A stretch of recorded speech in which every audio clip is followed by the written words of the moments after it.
Hey you guys, what's up? It's Arya. Welcome back to my channel. So first off, let us all get comfortable over here because today I'm gonna be talking to you about board practical examinations. Now this is about CBSE practical exams. So even if you are in some other board, you can take tips from here. Alright, so I just got done with my bio and physics practical like just yesterday. Physics कल था, bio परसों था, back to back था वो भी. Let's start with bio, okay? Because bio मेरा बहुत चुम्मा गया है.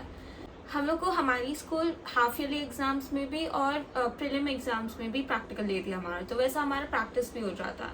तो बायो में हम लोग को मैम ने पहले बता के रखा था कि अपने हमारे लैब में जितने भी स्पॉट्स हैं वो पहले तुम लोग देख लो, अच्छे से याद कर लो, वही स्पॉट्स मैं तुम लोग को एग्जाम में रखूंगी. तो हम लोग को ये तो पता था कि स्पॉट्स कौन से आने वाले स्पॉटिंग के लिए. एंड बायो में एक्सपेरिमेंट्स तो ज़्यादा कुछ है नहीं. There is DNA extraction, there is onion root tip, mitosis onion root tip. उसमें भी क्या स्लाइड प्रिपेयर करके बस तुम लोग को देखना है एंड ड्रॉ करना है. And then you have a minor experiment that is plant population density. वो भी ईजी है, वो कैलकुलेट करके तुमको बस फॉर्मूला लिखना है. And then that's it, right? That's it. Major minor experiment यहीं पे खत्म हो जाता है. So I am gonna be giving you tips for bio now. As you enter the lab, you first wish your external. You wish them a good morning, a good afternoon, whatever your time is. That is going to earn you some kind of points because teachers like that. Next, you're going to take your seat. Your external is going to give you instructions on how to do it. And external जो बोले वही करना, कुछ extra और उससे कम मत करो. मैं बता रही हूँ क्योंकि भाई external भड़कते हैं. अगर समझो हम लोग को पहले तो एक्सटर्नल इंस्ट्रक्शंस दिए कैसे कैसे लिखना है. So it goes like um, apparatus, procedure, then observation table if there is any, then a diagram, a well neatly labeled diagram should be there, and then precautions. ये हो गया. फिर हम लोग को स्पॉटिंग के लिए भेजा. स्पॉटिंग में उन्होंने कहा कि मैक्स टू मैक्स 2 points, वरना 1 point भी चल जाएगा. And a rough diagram with it. Rough diagram is a must. Spotting हो गया. स्पॉटिंग में भी हम लोग को क्या क्या था, एंटामीबा था, इमास्कुलेशन था, homologous organs, and then we had blastula, TS of testis, और 2 थे, मेरे को याद नहीं आ रहा. फिर ये हो गया. यू गेट 3 minutes पर spot. You have to draw a diagram. You have to write 2 characteristics about your spot and the name of your spot. If you get a scientific name, underline it with a pencil, not a pen, with a pencil. वो करो. That is a must. फिर बाद में after you've done with your spotting, major experiment आता है. Major experiment में DNA extraction आएगा. Follow all the procedure very carefully. Another tip for DNA extraction, पानी ज़्यादा ऐड मत करना. एटलीस्ट लाइक वो जो टैप हो, तुम लोग को अगर टैप होगा, टैप चालू करो, एकदम थोड़ा सा हिलाओ नॉब को, एंड देन जैसे ही ड्रॉप बाय ड्रॉप गिरेगा ना, एक एक ड्रॉप लेते जाओ, मिक्स करो. एक ड्रॉप लो, छोड़ो, मिक्स करो, एक ड्रॉप लो, वैसे at least 2 times until you get a nice foam of the mixture. तो तब तक ही करना है. ज़्यादा पानी मत डालो, ज़्यादा कम भी मत डालो, वरना तुमको अच्छा रिजल्ट नहीं आने वाला.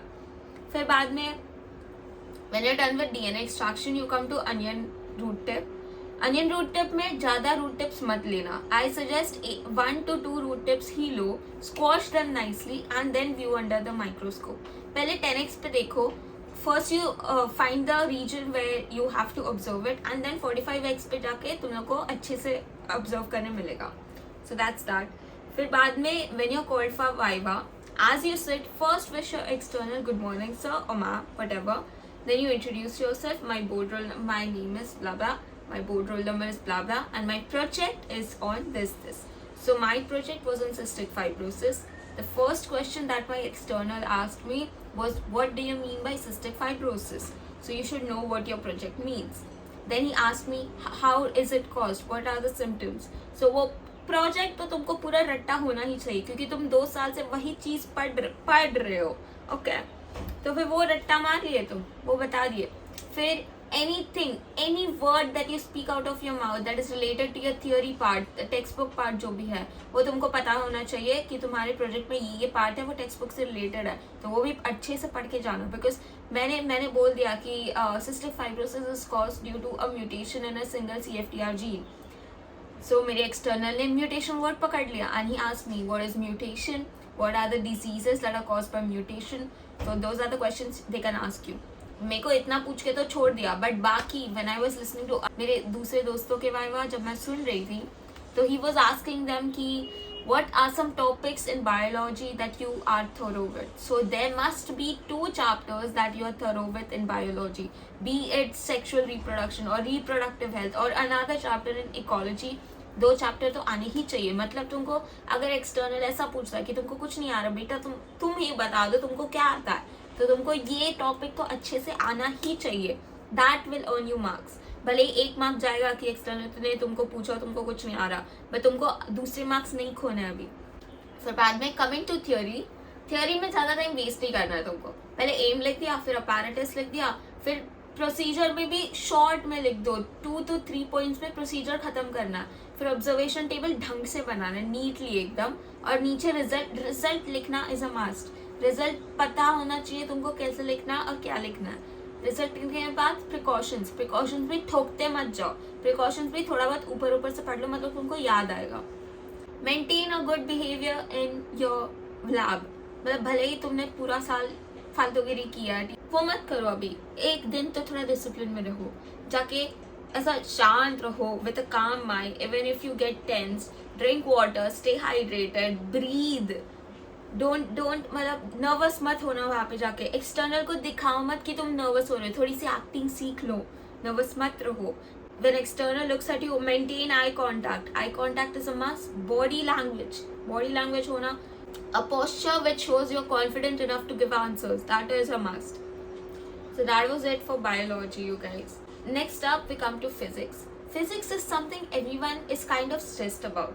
And plus, हमारे स्कूल के बायोलॉजी स्टूडेंट्स और ज़्यादा, क्योंकि हमारे पास सिर्फ आधा दिन था फिजिक्स पढ़ने के लिए. क्या होता है, you enter the lab, you wish the external again, you go to your apparel. पहले हमारे स्कूल में क्या करती है हमारी टीचर कि शी स्प्रेड्स आउट पेपर्स जहाँ पे एक्सपेरिमेंट्स के नाम लिखे होते हैं, and then she asked us to choose one randomly. मैंने एक उठाया, मैंने देखा ऊपर कॉर्नर पे हमारी मैम पेंसिल से नंबर्स लिखते हैं, सेक्शन ए या बी. तो वो नंबर के अकॉर्डिंग तुम लोग को सेक्शन ए या बी वैसे पहला एक्सपेरिमेंट वैसे परफॉर्म करना. तो मेरा नंबर 2 था, मतलब सेक्शन बी से पहला एक्सपेरिमेंट वही करना था. तो I went to my apparatus. मेरा था एंगल ऑफ मिनिमम डेविएशन. वहाँ पे गई मैंने अपैरेटस देखा, ठीक है. फिर मैम ने स्वैप करने बोला, क्योंकि 1.5 आवर हम लोग को फर्स्ट एक्सपेरिमेंट के लिए मिलता है एंड द सेकेंड 1.5 आवर हम लोग को सेकेंड एक्सपेरिमेंट करने मिलता है. एक्टिविटी भी उसी में निपटानी पड़ती है. एक्टिविटी क्या ही है, तुम लोग को सेटअप ड्रॉ करना या फिर आइडेंटिफिकेशन है. फिर बाद में मेरा सेकेंड एक्सपेरिमेंट था sonometer. Sonometer is an experiment. लोग बोलते कि मेरे को नहीं चाहिए क्योंकि उसमें रूट का वैल्यू आता है, बट डोंट बी अफ्रेड भाई, तुम लोग को लॉग बुक मिलेगा एंड इफ यू नो कि तुमको रूट का वैल्यू कैसे निकालना है तो दैट्स इवन बेटर. बट अगर तुम मेरे जैसे हो कि तुमको रूट का वैल्यू नहीं आता निकालने और and you use I am a bio student as an excuse, it's okay. मैंने क्या किया था, मेरे को प्रैक्टिकल में मैं एकदम ब्लैंक आउट हो गई थी. मैं सोनोमीटर के सामने गई, देख रही पूरा रीडिंग सब निकाल लिया मैंने, लेंथ सब निकाल दिया. अब बारी आई रूट टी बाई म्यू का वैल्यू निकालने की. म्यू का वैल्यू तो पता है हम लोग को 0.016, तो 0.04 हो जाता है वो. फिर रूट टी का वैल्यू कैसे निकाले, तो मैं याद की रूट 2 का वैल्यू क्या 1.41. तो मैं वहाँ पे जाके देखी कि रूट 2 1.41 कैसे आ रहा है. तो वैसे मैंने अपने वैल्यूज का भी निकाल दिया थोड़ा बहुत, तो उसका मीन वैल्यू मेरे को 50 के आसपास आ ही गया. So that's it. वाइवा में फिजिक्स में कैसे पूछता है, पहले तो तुमको अपने एक्सपेरिमेंट पे पूछेंगे कि तुम क्या एक्सपेरिमेंट कर रहे हो. मेरे को जब मैं अपना मिनिमम डेविएशन वाला एक्सपेरिमेंट कर रही थी एक्सटर्नल, तभी I and she asked me कि what is your experiment, what is the aim, what do you mean by minimum deviation, what is the formula for lateral deviation वाला. वो फॉर्मूला मेरे को आ नहीं रहा था. So here's a tip for you, if you are not sure about your answer, so just say कि I am sorry ma'am, I am not sure, this might be wrong, but ये बोल दो. सो show the external that you know your wrong but you're confident enough to answer that question. मैंने answer कर लिया. फिर the external comes on my project. मेरा project था capacitor, types of capacitor. ना कैपेसिटर सुन के सबको पता चल रहा था कि भाई ये तो टेक्स्ट बुक का टॉपिक है, इसने रट्टा तो मारा ही होगा. But the thing was text book में टाइप्स ऑफ कैपेसिटर्स नहीं दिया. सो मेरे को एक्सटर्नल पूछती है कि what is the capacitor, what is the unit of capacitor, what is the formula, और then she asked me name any types of capacitors. तो फिर अनदर टिप, अगर तुमने प्रोजेक्ट पूरा साल सिर्फ गूगल से छापा हुआ है, तुमने उसके अंदर कुछ अपना एड ऑन इन्फॉर्मेशन नहीं किया अपना खुद का, या फिर कुछ तुमने परफॉर्म नहीं किया, तो ये बताओ कि मैम या फिर sir I have researched on this topic. या फिर तुम पे प्लाजियारिज्म का ये लग जाएगा, भाई वैसा मत करो, तुमने किसी और का रिसर्च अपने में ढोक दिया, मत करो वैसा. वो बोलो कि मैंने रिसर्च करा है और मेरे को ये पता चला है. सो आई सेड कि ma'am I have research on 5 types of capacitor and मैंने एक कैपेसिटर का पूरा बता दिया उनको. वो फिर बोली ठीक है, एंड फिर I could proceed with my experiment. That was that. Last के 20 मिनट बचे थे, मैं अपना रीडिंग निकाल रही हूँ. रीडिंग हो गया. Then first go to your subject teacher. मैं अपनी फिजिक्स टीचर के पास गई, उनको रीडिंग्स दिखाओ पहले. If she says you're okay, you're good to go, फिर जाके एक्सटर्नल को पेपर देख के आओ. डायरेक्ट मत जाओ, वहाँ पे तुम्हारे मार्क्स हट सकते हैं. सी remember, how much ever you hate your physics teacher, how much ever you hated her or him all year long, they're gonna help you in the practical exam. They're gonna help you earn that 28 to 30 marks. बता रही हूँ, याद रखो. Ask your physics teacher. My physics teacher was so kind to be helping the people who didn't get their readings, जिनको readings ही नहीं आ रहा था. उनको बाद में बोला कि you can copy off another's papers. So बहुत अच्छे थे वो. उस एक दिन इतना प्यार आ रहा था ना हमारी फिजिक्स टीचर्स के लिए. फिर बाद में when you're done with your practical exam, do not leave your lab until your external says so. Like उनको वो फोटोज लेने पड़ते हैं, प्रूफ दिखाना पड़ता है कि ये बच्चे थे हमारे पास और इन्होंने प्रैक्टिकल एग्जाम दिया है, और फिर उस हिसाब से तुम्हारे मार्क्स अपलोडिंग की जाती है. अपलोडिंग के बाद ही तुम स्कूल लीव कर सकते हो. Stay calm, stay hydrated and maintain a smile on your face. That's a must. Smile मतलब तुमको charm मिलता है and you have to charm your teacher. I really hope you find this informative. Like, share, subscribe. You know what to do. And I'll see you in the next one.